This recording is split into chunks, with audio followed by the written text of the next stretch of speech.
for some iodine. Here it is, singing with the chest. Orcheteer. I think it's a good thing to learn how to scream. Here's this picture, the larynx. We need to find the larynx right here. Right there. Just below the vocal cords. So here's the ah that he's talking about, like this, not like ah like I was doing. This is the ah he's talking about. Now I'm gonna feel it in the vocal. Take your hands when you're doing that, and you feel where the vibration is at its strongest, and where it's when you're saying but with a bubbling sound, where you're gently constricting your vocal cords, almost as if you are gurgling salt water. And so wherever you feel the bubbling is the strongest, right around this area, is where your larynx is. And that bubbling sensation is actually your vocal cords fluctuating and moving. And so those are the muscles that we really need to learn to constrict, and the constriction of that is what's going to create this really interesting sound that we're going to have as a foundational building block for this overtone style of singing. So, okay, so I'm gonna gurgle some salt water.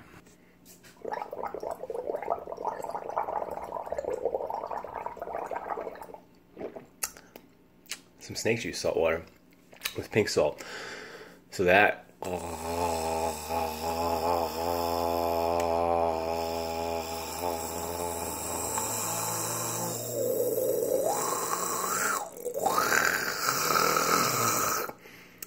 that's not the sound at all.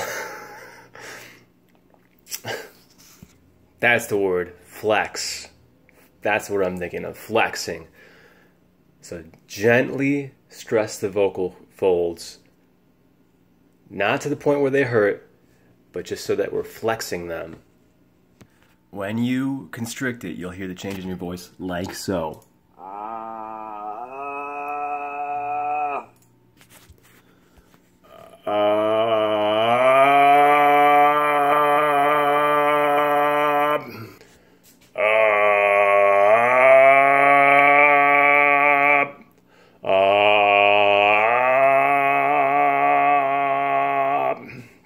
I noticed the second time I constricted it too much, too tense.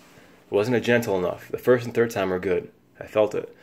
But it still produced almost the same effect. So the minimal effective dose, again, only do what's required to get the sound. Don't over push it, because then you won't be able to do anything after that if you overdo it. Now you can definitely feel it if you just go regular.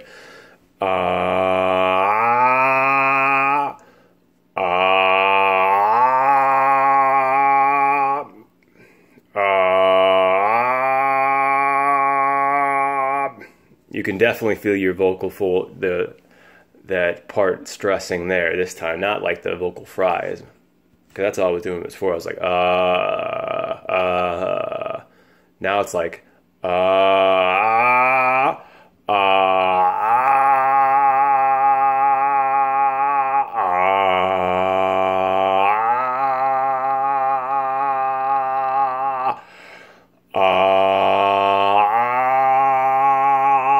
definitely feel it there this time.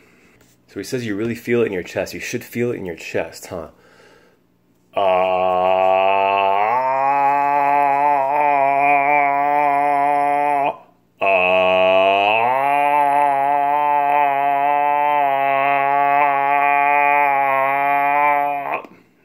think I'm doing it right. Because I'm focusing on my chest. The chest is a primary element. Shouldn't feel like it's coming from here. It should come from here, huh?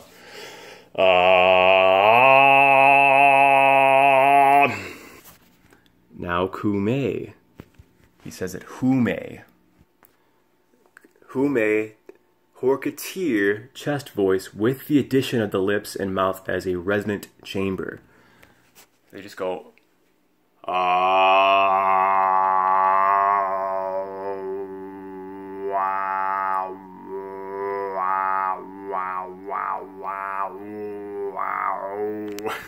I like his example is like, in the guitar. If there was no hole in there, it would make the same sound. Like an electric guitar don't make the same as a sound as acoustic because the hole, the resonant chamber for the sound to vibrate in. Richness, texture, and quality. Like a balloon. It's not in...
Move the tongue forward and backwards.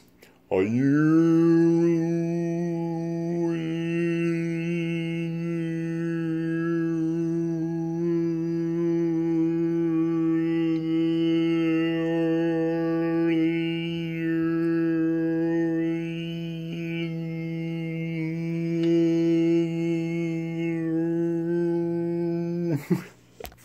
We got Sidget here.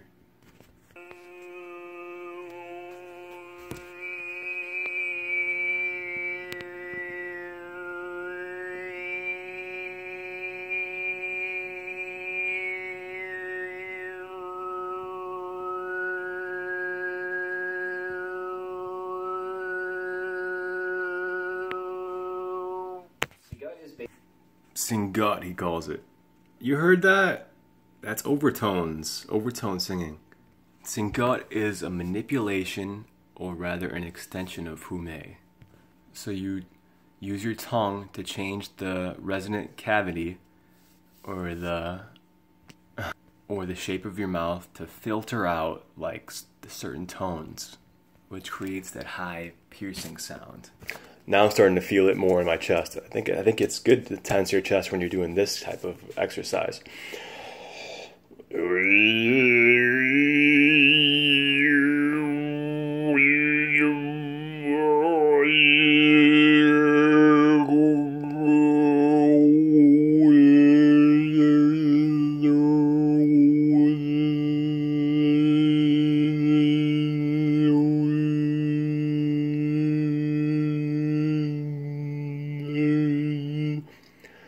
So he says, use your tongue to put it in the roof of your mouth behind your teeth by your gums and leave a little bit of an opening to create a whistle, like, and it doesn't matter if it's the side of your tongue or the middle of your tongue, but that's what's going to create the high whistle of Singut. I don't have it yet. I bet you if I can do the whistle, then I'll have a better understanding of how to do Singut. It's probably almost identical, the placement of your tongue.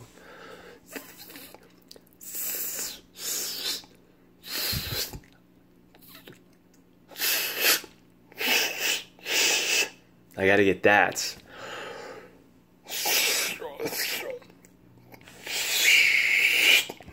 The least amount of effort you put into tensing your muscles or stressing your body, the more the sound is gonna come out.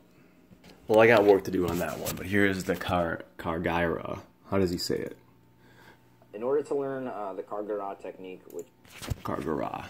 It's created by vibrating the ventricular folds of the throat or the larynx. So these ones. Kargyra is the low growl.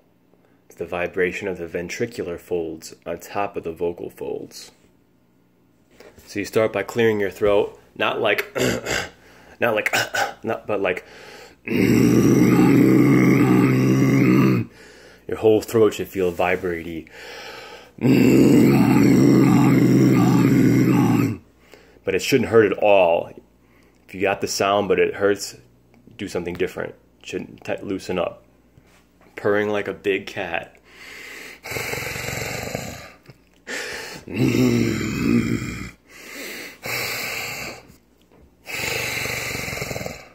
So once you get it from, if you get it from changing from like a grumbling sound to a clearing sound, then open your mouth.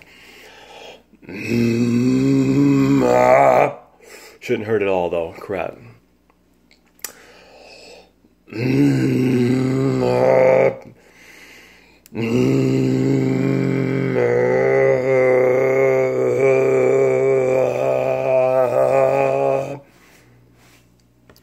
And just change different vowel shapes.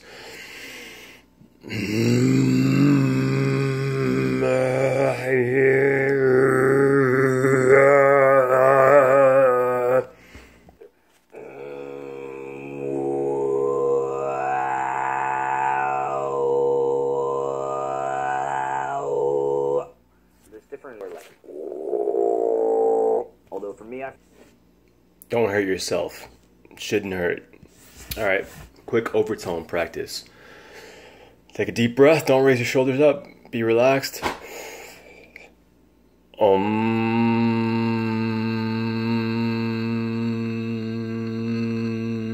the Om sound a few times, warm up like that. Really slow.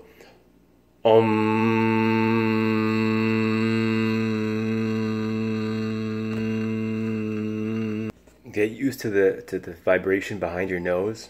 Feel that. And then go from to nya.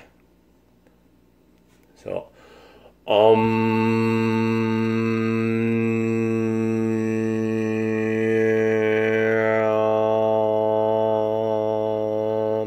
do it super slow. Move your tongue back super slow. And here, if you hear any overtones, find the placement of your tongue that produces the overtone. Very slow. To nya to u.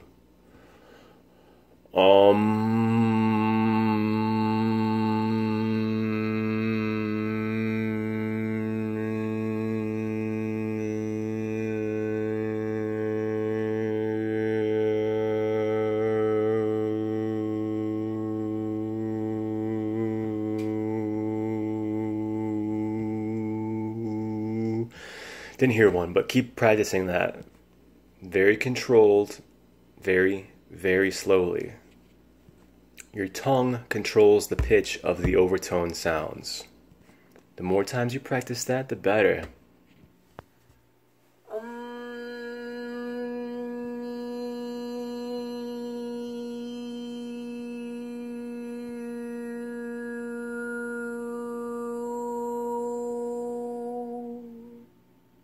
Hear the do do do do.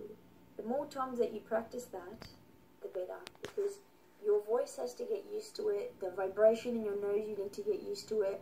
The muscles in your tongue need to get used to where to be held at any point. So she practiced this every single day for at least an hour. It's similar to you got to know the right amount of tension to apply to your vocal folds to produce a certain note, and then overtones. It's going to be similar. You have to know the proper position of your tongue to produce the proper note of an overtone. Interesting. The less you try, the better it sounds. Keep it slow and steady and consistent and you'll get there. Have fun with it. Alright guys, let's get this.